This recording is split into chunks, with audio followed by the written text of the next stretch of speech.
Bienvenue à nouveau.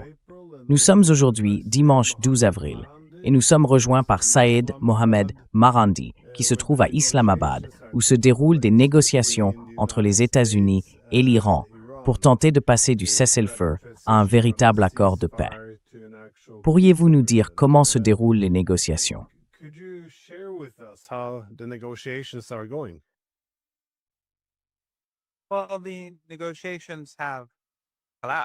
Eh bien, les négociations se sont effondrées et je pense que la plupart des Iraniens estiment que les États-Unis se sont comportés comme à leur habitude, avec arrogance et sans aucun respect pour la souveraineté ou l'indépendance des nations. Le régime Trump a essentiellement tenté d'imposer ses conditions au peuple iranien, et il est évident que cela est inacceptable. Ils ont échoué après 40 jours de travail. Ils ne peuvent pas gagner à la table des négociations en forçant l'Iran à perdre. Nous voyons les États-Unis se transformer en un régime ouvertement extrémiste, où même les médias appellent désormais au meurtre des négociateurs.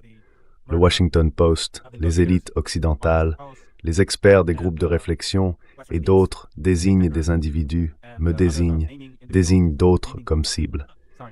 Cela n'affectera pas la manière dont l'Iran se conduit.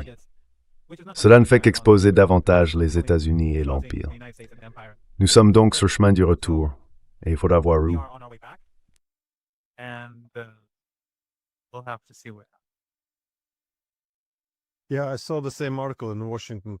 Oui, j'ai vu le même article dans le Washington Post, et cette rhétorique venant des dirigeants, selon laquelle la meilleure façon de faire pression sur l'Iran pour qu'il accepte les conditions américaines serait essentiellement de menacer de tuer tous les négociateurs et les habitants de Téhéran, ainsi que la direction politique, relève d'un langage assez brutal.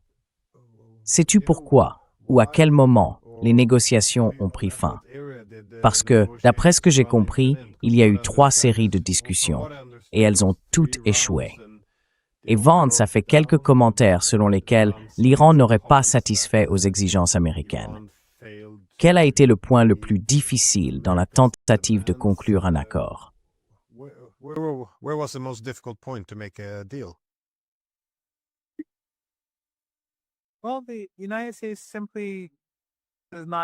Eh bien, les États-Unis n'acceptent tout simplement pas la souveraineté iranienne. Le programme nucléaire de l'Iran est légitime et légal dans le cadre du droit international. Les États-Unis veulent une capitulation, ils veulent le contrôle du détroit d'Ormuz. Et il y a toute une série d'autres questions. Le fait est que les États-Unis n'étaient pas du tout sérieux.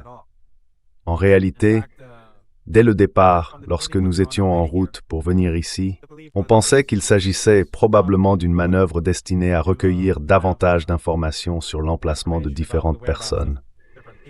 Mais les Iraniens estimaient que, même si les négociations n'avaient aucune utilité, il était important pour le peuple iranien et pour les peuples du monde entier de voir que la République islamique s'engage et cherche des solutions.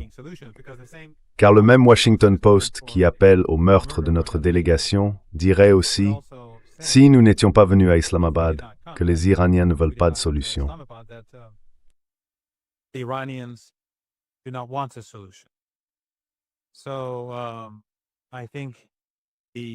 Je pense donc que les négociateurs, le Dr Gondibov, le président du Parlement, ont pris la bonne décision. Mais mon opinion, et je l'ai déjà exprimée comme d'autres d'ailleurs, est que ces négociations n'allaient nulle part. Je crois que ceux qui me suivaient hier au centre des médias, en marge des négociations, ont vu que j'étais très sceptique. En tout cas, je pense que les risques d'une reprise de l'agression sont très élevés. Nous voyons que le régime israélien massacre des innocents au Liban et à Gaza chaque jour, et que les médias et les gouvernements occidentaux détournent le regard parce qu'ils soutiennent, bien sûr, ces attaques génocidaires. Je pense qu'il est tout à fait probable qu'une nouvelle offensive contre le peuple iranien commence dans un avenir pas si lointain.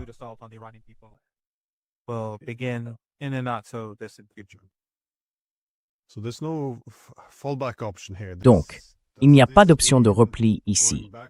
Cela signifie-t-il un retour à la guerre ou vont-ils attendre la fin de la période de cessez-le-feu avant de reprendre les hostilités? Ou bien vous attendez-vous à ce que les affrontements reprennent immédiatement, avec les États-Unis visant peut-être la délégation iranienne présente à Islamabad alors qu'elle rentre chez elle.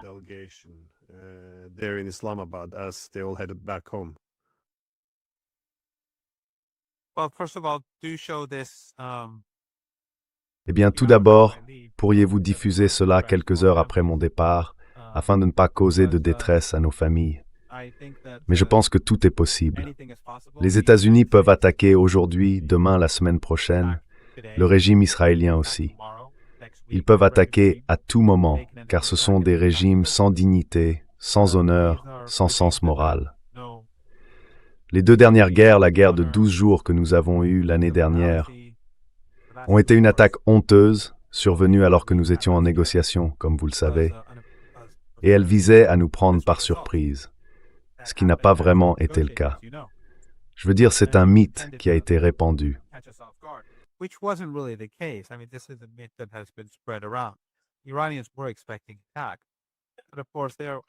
Les Iraniens s'attendaient à une attaque. Mais, bien sûr, leurs systèmes d'armes sont avancés et ils ont déjà frappé sans que nous nous en rendions compte ou que nous puissions nous défendre correctement. La guerre récente, si vous m'entendez, la guerre récente était la même. Nous étions en négociation avec le ministre des Affaires étrangères d'Oman. Encore désolé de me répéter, mais il parlait de progrès significatifs. Et ensuite, nous avons de nouveau été attaqués. Il n'y a donc aucune raison d'imaginer que Trump ou Netanyahou attendront 2 semaines. S'ils le font, ce sera seulement pour se réarmer. Mais bien sûr, l'Iran se réarme aussi.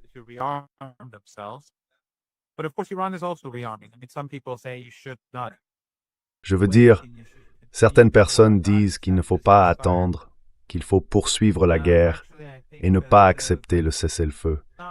En réalité, je pense que ce n'est pas vraiment un argument solide. Si vous vous souvenez, pendant la guerre de 12 jours, ou après la guerre de 12 jours, lorsque Netanyahou suppliait d'obtenir un cessez-le-feu pendant les 3 ou 4 derniers jours, nous avons fini par accepter. Et les gens disaient, pourquoi l'Iran n'a-t-il pas simplement continué la guerre? Eh bien, à l'époque, l'Iran savait que si la guerre se poursuivait, les États-Unis interviendraient. Et nous avions d'importantes lacunes dans notre manière de combattre, car nous n'avions encore jamais mené de guerre dans cette nouvelle ère avec ces nouvelles technologies.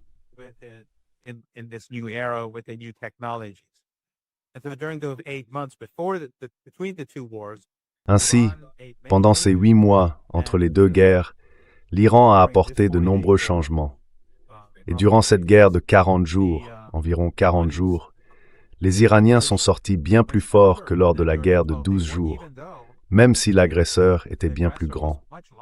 Le régime israélien ne peut pas être comparé aux États-Unis, et tout ce que possède le régime israélien provient bien sûr des États-Unis et de l'Occident.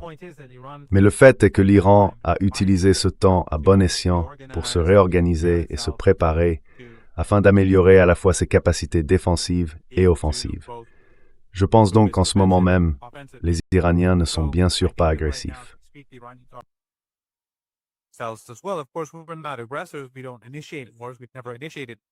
Nous ne déclenchons pas de guerre. Nous n'en avons jamais déclenché. Depuis la Révolution, nous avons été attaqués 3 fois par l'Occident. Lorsque Saddam Hussein a envahi, l'Occident l'a soutenu et lui a fourni des armes chimiques. Et au cours des derniers mois, les États-Unis sont entrés directement dans la guerre. Ensuite, bien sûr, il y a eu les 2 guerres que nous avons connues récemment. Nous n'avons donc jamais initié d'hostilité, nous avons toujours réagi. Même pendant cette guerre, chaque fois que les États-Unis et le régime de Netanyahou ont d'abord intensifié, nous avons répondu. Mais nous n'avons jamais intensifié. Nous n'avons pas commencé la guerre. Nous n'avons pas été les premiers à l'escalader.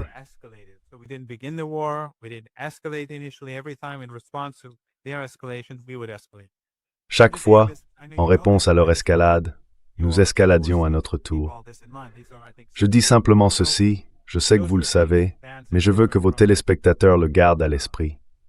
Ce sont, je pense, des points importants.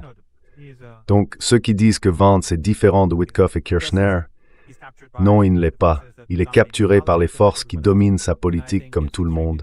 Je pense qu'il est extrêmement naïf de croire qu'il existe, au sein du régime Trump, des factions plus éloignées du lobby sioniste et d'autres plus proches.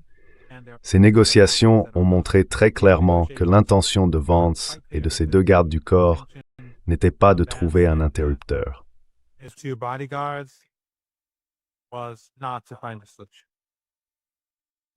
J'ai eu l'impression que l'un des points de blocage autour de l'accord de paix serait la manière de résoudre la question du détroit d'Ormuz. C'est-à-dire que l'Iran, peut-être avec la participation d'Oman, mettrait en place essentiellement un péage pour obtenir des réparations. Au début, j'ai eu l'impression que les États-Unis s'y opposaient, puis qu'ils voulaient au moins y participer pour avoir leur part du gâteau. Encore une fois, je ne suis pas sûr de la véracité de tout cela, ni de la mesure dans laquelle cela a influencé les négociations.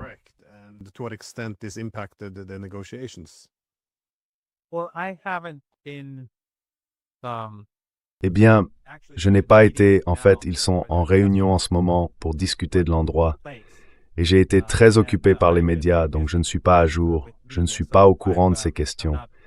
Mais vous avez raison, c'est plus ou moins ce qui s'est passé. La prochaine fois, si Dieu le veut, si je suis là, j'obtiendrai plus d'informations et je vous tiendrai au courant. Sur le chemin du retour, j'aurai probablement une vision plus complète de ce qui se passe, si cela peut être utile. Et bien sûr, la coopération est légitime. C'était une guerre d'agression et elle n'était pas provoquée. Le contrôle du détroit d'Ormuz par l'Iran est conforme au droit international, même si le droit international n'existe plus vraiment, car nous vivons désormais sous la loi de la jungle.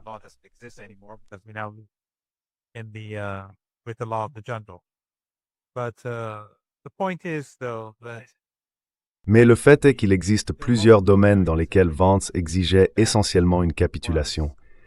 Et cette capitulation ne fonctionne tout simplement pas. L'Iran n'a pas perdu la guerre. Et de toute façon, l'Iran est un pays souverain. Il n'a mené aucune agression contre qui que ce soit. Ainsi, les exigences formulées par l'Empire sont, pour nous, totalement inacceptables à plusieurs niveaux. L'Iran n'est pas comme les autres pays, peut-être même sur cette planète. Il est défendu sans peur. Il a des principes. Beaucoup soutiendraient avec véhémence que l'Iran, la République islamique d'Iran, est de loin l'État le plus attaché à ses principes.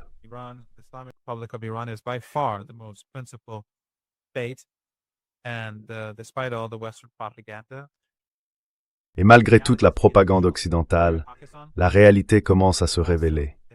Ici, au Pakistan, l'Occident et ses alliés du Golfe Persique ont tenté pendant des décennies de susciter la haine envers l'Iran et les Iraniens, principalement en diffusant des idéologies extrémistes.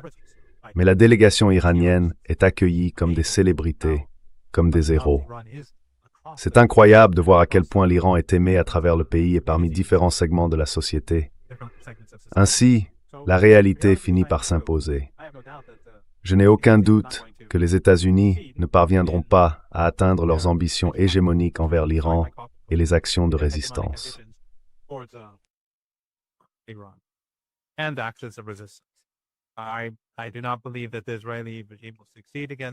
Je ne crois pas que le régime israélien réussira face au Hezbollah, ni que les forces post-héroïques engagées dans cette lutte pour détourner les troupes israéliennes de Gaza au cours de ces 2 ans et demi y parviendront. En fin de compte, ils ont consenti d'immenses sacrifices. Et je pense qu'après ce qui s'est passé en Syrie, de plus en plus de documents apparaissent. Les politiques du régime d'Al-Qaïda à Damas deviennent claires. Le Hezbollah, je crois, pour quiconque lui reprochait autrefois certaines choses, a été réhabilité. Son action en Syrie était absolument juste dans son opposition à l'État islamique et à Al-Qaïda, et ils ont fait les plus grands sacrifices pour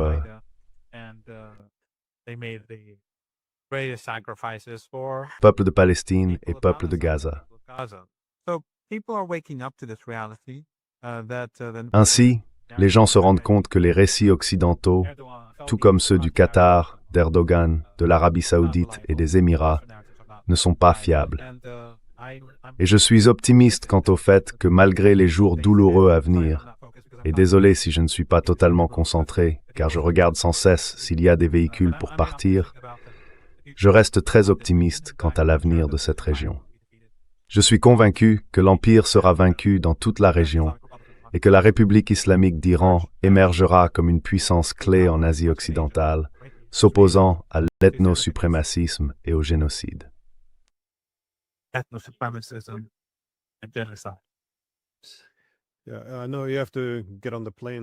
Oui, je sais que tu dois monter dans l'avion d'une minute à l'autre. Alors dis-moi simplement si tu dois y aller. Mais laisse-moi te demander, si les États-Unis se sont retirés des négociations, quelle carte ont-ils à jouer s'ils retournent à la guerre?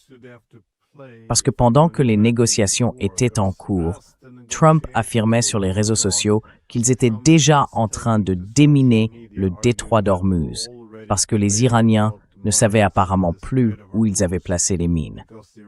Bon, encore une fois, on n'est pas obligé de le croire sur parole. Et puis, il y avait aussi des discussions selon lesquelles des navires de guerre américains naviguaient déjà dans le détroit d'Ormuz, et que si l'Iran ne se conformait pas essentiellement aux exigences américaines, les États-Unis pourraient imposer un blocus naval. Pour le dernier point, je ne suis pas sûr que ça vienne de Trump. Ça pourrait venir des médias. Mais à ton avis, que vont faire les Américains s'ils reviennent maintenant à l'option militaire?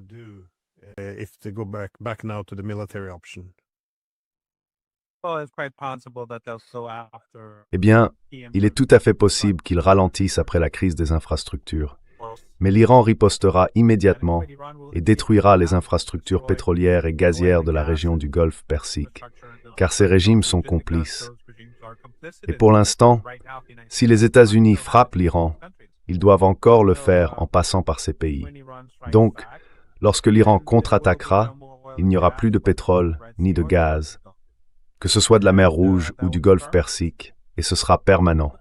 Et s'ils imposent un blocus à l'Iran, ce pétrole-là ne contribuera plus non plus au marché.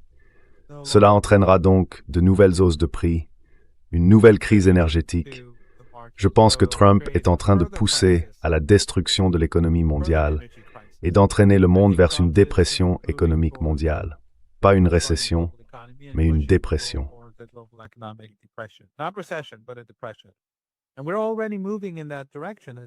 Et nous avançons déjà dans cette direction, comme vous le savez. Une période difficile s'annonce, mais ce n'est pas quelque chose qui se produit du jour au lendemain. Ce n'est pas comme lorsqu'on bombarde des immeubles d'habitation à Téhéran, à Beyrouth ou à Gaza, où les gens sont écrasés sur le champ. Ce que ces guerres provoquent, c'est une pénurie massive d'énergie, de produits pétrochimiques, d'engrais, et ainsi de suite. D'autres problèmes à plusieurs niveaux. L'argent que ces dictatures arabes gagnent allait autrefois sur le marché boursier américain, sur le marché obligataire, elles achetaient des biens américains. Ces choses ne se produisent plus comme avant. Donc je pense que les problèmes que cela va engendrer ne surviendront pas brutalement du jour au lendemain, mais comme nous sommes déjà en train de passer en mode crise, cela se produira assez rapidement.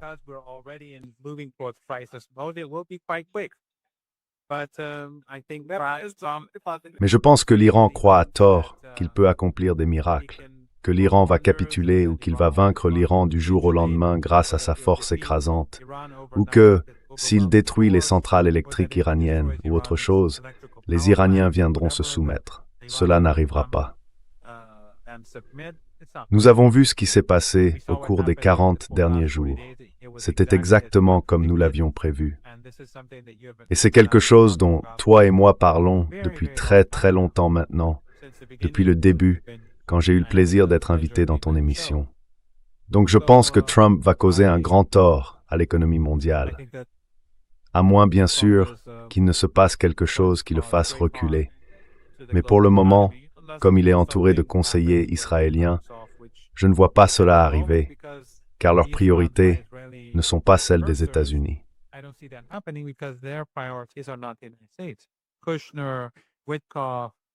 Kushner, Witkoff, le lobby sioniste, le régime israélien, leurs priorités ne sont pas le peuple américain. Leurs priorités ne concernent pas l'économie mondiale. Ils ne pensent pas à l'Inde, au Brésil ou à l'Afrique du Sud. Ils pensent au régime israélien. et ils sont prêts à sacrifier tout ce qu'ils jugent nécessaire pour le régime israélien. Comme Joe Kent l'a souligné très ouvertement dans sa lettre de démission. Le deuxième officier du renseignement le plus haut placé nommé par Trump, il a déclaré que tout cela concernait le régime israélien et le lobby sioniste. L'Iran n'est pas une menace. L'Iran ne fabrique pas d'armes nucléaires. Mais ils veulent cette guerre. Et ce n'est pas pour l'Amérique, c'est pour le régime israélien.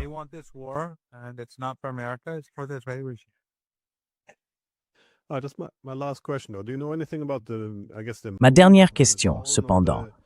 Savez-vous quelque chose de l'ambiance ou du ton des négociations? Je veux dire, dans les médias, on voit des menaces directes de tuer la direction iranienne et la délégation présente avec vous. Mais savez-vous comment cela s'est passé avec Vance et les négociateurs américains? Était-ce hostile ou professionnel? Avons-nous d'autres informations sur la manière dont ces négociations se sont déroulées?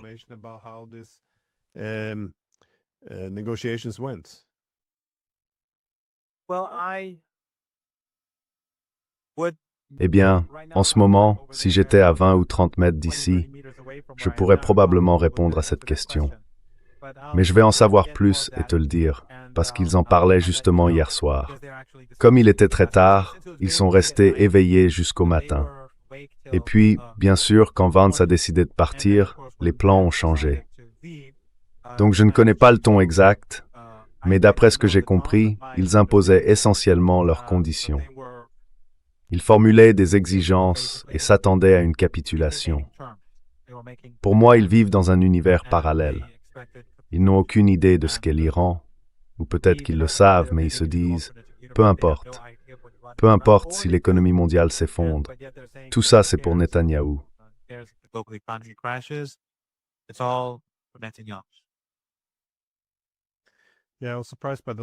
Oui, moi aussi, j'ai été surpris par le ton employé quand j'ai appris que les Iraniens n'avaient pas satisfait à nos exigences. Je me suis dit, tu vois, on aurait dit qu'ils s'attendaient à une capitulation. Ils n'ont pas répondu à nos exigences. Oh, eh bien, quoi qu'il en soit, je sais que vous partez précipitamment d'Islamabad, alors merci beaucoup d'avoir pris le temps. Désolé Bob, je n'ai pas vraiment beaucoup contribué à ta compréhension de ton public, mais tu sais, c'est russe. Toi et moi venons juste de parler du fait que nous quittons cette partie et que nous faisons quelque chose très rapidement. Laisse-moi poser une question aux journalistes maintenant, juste un instant. Vance était beaucoup plus positif. Vance était bien plus positif que Kushner et Witkoff. Mais ensuite, soudainement, leur ton et leur attitude ont changé. C'est ce qu'elle me dit en ce moment. J'obtiendrai plus d'informations plus tard, car nous sommes en direct. J'ai demandé et elle a donné une explication de 2 ou 3 phrases, très courtes. J'essaierai d'en savoir plus auprès d'elle et d'autres les négociateurs, plus tard pour toi.